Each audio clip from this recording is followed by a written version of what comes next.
They say the most dangerous interrogations aren't the ones where they hurt you. They're the ones where they make you want to tell the truth. Agent Ayo Shipanga learned this the hard way, zip-tied to a chair in a Seoul safehouse, facing the men she'd spent 6 months hunting. Kang Tae-Yang didn't need to raise his voice to terrify her. He just needed to ask one question: who sent you? And her answer? It would change everything. If stories like this shake everything you believe about right and wrong, hit that subscribe button and drop a like, because this one will make you question who the real villains are. The black bag came off Ayo's head with a violent yank, and fluorescent light stabbed into her eyes. She blinked hard, trying to focus, her wrists burning where the zip ties cut into her skin. The room materialized slowly: concrete walls, soundproofing panels, a single metal table between her and the chair across from her. Industrial. Professional. Nowhere anyone would hear her scream. 6 months hunting Kang Tae-Yang. 6 months of perfect cover, perfect surveillance. Then one stupid mistake outside a Gangnam convenience store, getting too close to his penthouse, thinking she was invisible. His men had been waiting. 3 of them, moving like shadows, no drama, no scene. Just hands on her arms, pressure on her neck, and then darkness. The professionalism had been almost respectful, which somehow made it worse. Now she was here, wherever here was, and footsteps echoed in the hallway outside. The door opened. Kang Tae-Yang walked in like he owned the air itself, and Ayo's breath caught despite her training. The photographs hadn't captured it, the surveillance footage hadn't shown it. The men radiated control, each movement deliberate, economical. He wore a simple black shirt and slacks, no jewelry, no ostentation. He didn't need it. His presence was enough. He sat down across from her, folded his hands on the table, and studied her with dark eyes that missed nothing. Agent Shipanga. His English was perfect, barely accented. The FBI sends their best all the way from Namibia, and this is how careful you are. I'm almost insulted. Ayo's throat was dry, but she kept her face neutral. You know my name. I know everything. He tilted his head slightly. You live in Yongsan-gu, 4th floor, corner apartment with the broken air conditioner you keep meaning to fix. You get coffee every morning at the shop on the corner, always an Americano, extra shot. You call your mother in Windhoek every Sunday at 9 p.m. your time. And your sister, Kailani, studies art at Hongik University. Ice flooded Ayo's veins. Not fear for herself. Fear for Kailani. Tae-Yang watched her reaction with clinical interest. I could have killed you a dozen times, Agent Shipanga. Your morning jog route never changes. You always take the same subway line. You're predictable in ways that would disappoint your instructors at Quantico. He leaned back. But I'm curious. Why would a Namibian agent care so much about Seoul's underworld? This isn't your jurisdiction. This isn't even your continent. Ayo met his eyes, forcing strength into her voice. You know why. Your organization runs one of the largest trafficking networks in East Asia. Money laundering, extortion, smuggling. Should I keep going? You could, Tae-Yang said quietly. But you'd be repeating your briefing files, and we both know intelligence is often outdated. He stood, moving to a small counter where an expensive coffee machine sat incongruously against the industrial backdrop. My organization has rules, Agent Shipanga. No drugs through schools. No protection rackets on small businesses.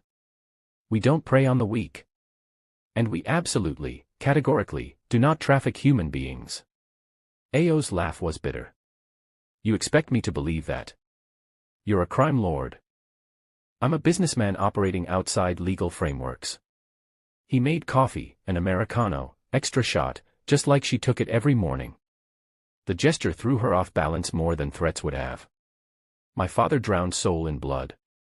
He built an empire on suffering and died alone because of it. When I took over, I changed things. We have rules now. Lines we don't cross. Noble of you. Ayo leaned forward as far as her restraints allowed. So you're telling me your organization has nothing to do with the Windhoek to Seoul pipeline? The women disappearing from southern Africa and ending up in Korean massage parlors and karaoke rooms. Something shifted in Tae-Yang's expression. A crack in the perfect control. What are you talking about? Don't play stupid. Your Northern Lieutenant, Choi Sung-min. He's been running women for 8 months. Transit through Windhoek, then Johannesburg, then here. 20, maybe 30 women so far. Tae-Yang's jaw tightened, a muscle jumping. Sung-min is my cousin. He wouldn't violate the rules. He knows what happens to people who. He would. He did. Because one of those women was my sister. The room went silent. Even the hum of the ventilation system seemed to fade. Tae-Yang stood perfectly still, his coffee cup frozen halfway to his lips. What did you say? Kailani. My baby sister. She came to Seoul 8 months ago, art student, full of dreams. Your cousin's men took her from an Itaewon Club bathroom 6 months ago. Ayo's voice cracked. I've been hunting her. The FBI doesn't know. The task force doesn't know. They think I volunteered for this assignment because it's a career maker. But I don't give a damn about your organization. I just want my sister back. She watched him process this, saw the calculations running behind his eyes. He could kill her now, dispose of the body, continue as if this conversation never happened. He had the power, the resources, the ruthlessness. Instead, he pulled a knife from his pocket. Ayo tensed, but he moved behind her and cut the zip ties with a quick motion. Her wrists screamed as blood flow returned. She rubbed them, confused, as Tae-Yang returned to his seat. Tell me everything, he said. Every detail you have on Sung-min's operation. Ayo stared at him. Why would you? Because if what you're saying is true, my cousin betrayed everything I've built. He used my name, my protection, my organization to traffic human beings. His voice was quiet, but underneath it ran a current of rage that made the hair on Ayo's neck stand up. That's not just business betrayal, Agent Shipanga. That's personal. She reached slowly into her jacket and pulled out her phone. The one his men had missed in their search, hidden in a custom pocket. She pulled up the encrypted files she'd compiled over months of investigation. Shipping manifests, she said, scrolling through images. Coded messages between Sung-min and contacts in Windhoek. Financial transfers. And photos. She stopped on one image, her hand trembling. Women being loaded into a shipping container at Walvis Bay port. I have testimony from 2 who escaped. They described your cousin. Gave me his name. Tae-Yang studied each image with the focus of a man memorizing faces for a funeral. His expression grew darker with every swipe. This is concrete, he said finally. This is actionable. Ayo locked her phone and met his eyes. Help me find her. Help me find Kailani, and I'll give you Sung-min. I'll feed you everything the task force knows about his operation. You can clean your house without anyone looking. I don't need your permission to take him. No. But you need me to do it quietly. If the task force finds out there's internal conflict, they'll raid everything. Your whole organization burns, every legitimate business, every person under your protection. They won't distinguish between you and your cousin. They'll just see an opportunity to dismantle the whole structure. Tae-Yang walked to the window, looking out at Seoul's nighttime skyline. You're asking me to trust an FBI agent. I'm asking you to trust a sister. He studied her for a long moment. 48 hours. 48 hours in the safehouse. Tae-Yang made calls in rapid Korean while Ayo exhausted herself with worst-case scenarios. Every hour Kailani was missing was an hour something terrible could happen. She's alive, Tae-Yang said, appearing with fresh coffee as dawn broke. If Sung-min was moving her through his pipeline, he'd keep the merchandise undamaged. It's pragmatic, not kind, but it means time is on our side. Merchandise. Ayo's voice was hollow. That's my sister you're talking about. I know. For the first time she saw something that looked like genuine regret. I'm sorry. In this business, you learn to compartmentalize. Create distance from the human cost. It's survival. Is that what you tell yourself? I tell myself I'm better than my father, he said. That the rules mean something. But you hunting me because of Sung-min tells me I'm wrong. When exhaustion finally overwhelmed her around 3 a.m. of the second day, she fell asleep on the couch mid-conversation. She woke hours later to find Tae-Yang's jacket draped over her like a blanket. He was across the room, still awake, working on his laptop. He didn't have to do that. Didn't gain anything from the gesture of basic humanity. He just did it. Why are you being kind to me? Ayo asked, her voice rough with sleep. Tae-Yang didn't look up from his screen.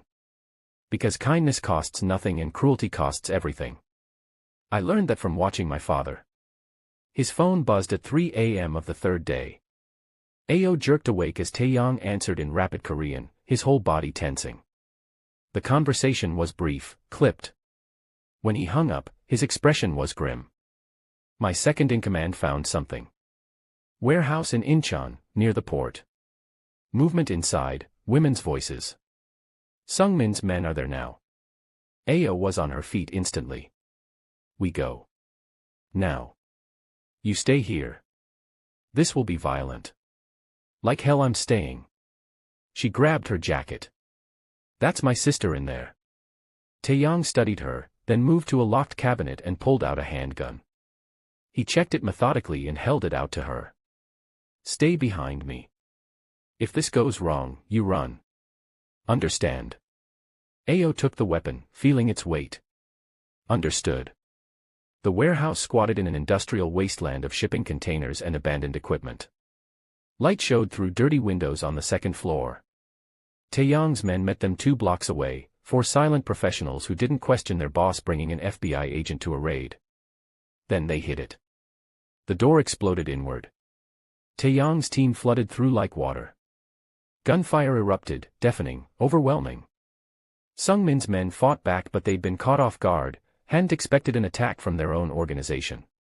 Tae-Yang moved through the chaos like death itself, every shot precise, every movement economical. Ayo had studied him for months but had never seen him in action. It was terrifying and beautiful and absolutely ruthless. She spotted stairs and broke away, taking them 2 at a time.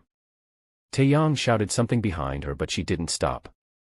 If Kailani was here, she had to be upstairs. The second-floor hallway stretched before her, doors on either side.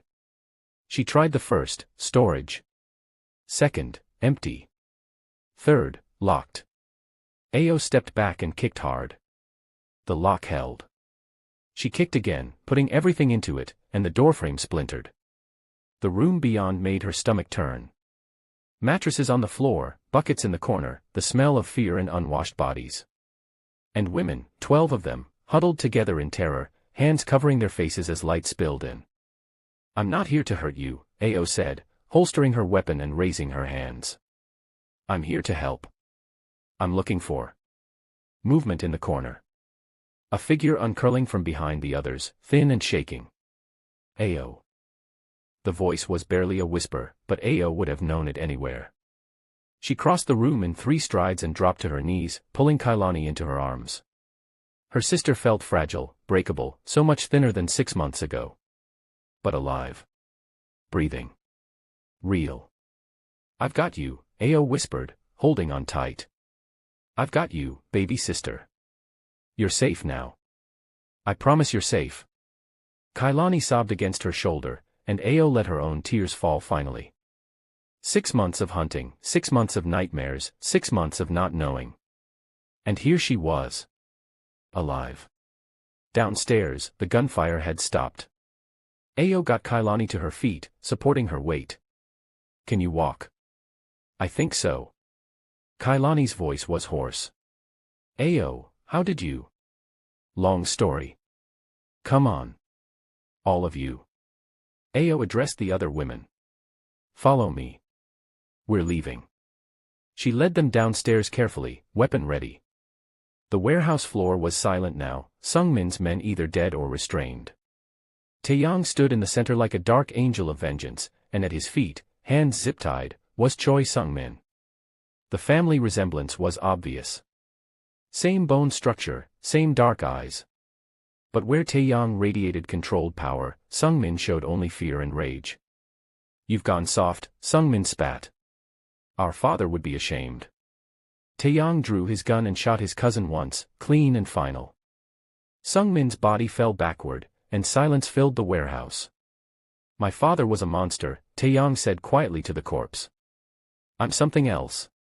Within 6 hours, Tae-Yang had arranged everything.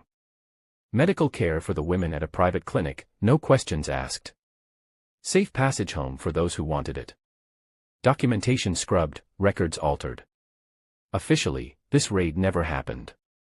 Kailani was on a medical flight to Windhoek within 24 hours, accompanied by their mother who'd flown in from Namibia. Ayo stayed behind to clean up loose ends. Ayo's final meeting with Tae-Yang happened on a rooftop overlooking Seoul 3 days later. The city sprawled below them, lights beginning to wake as dusk fell. She'd submitted her resignation to the FBI that morning. After what she'd done, what she'd become, she couldn't wear the badge anymore.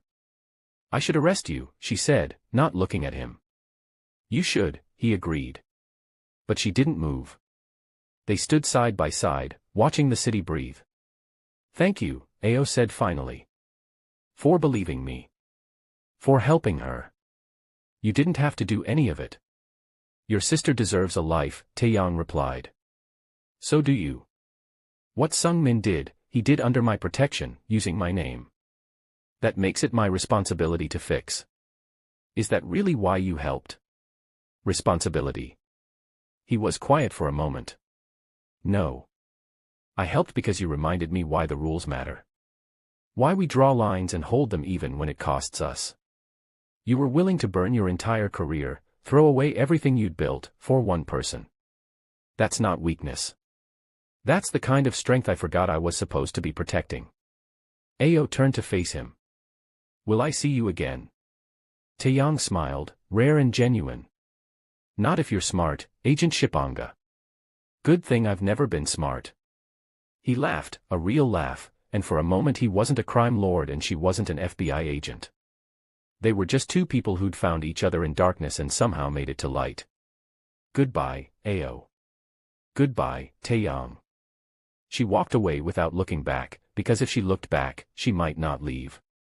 And they both knew she had to leave. Sometimes the monster isn't the one you're hunting. Sometimes the monster is the one who saves you when no one else can. Ayo Shipanga returned to Namibia 3 weeks later, officially requesting permanent leave from the FBI. She never worked the Tae-Yang case again.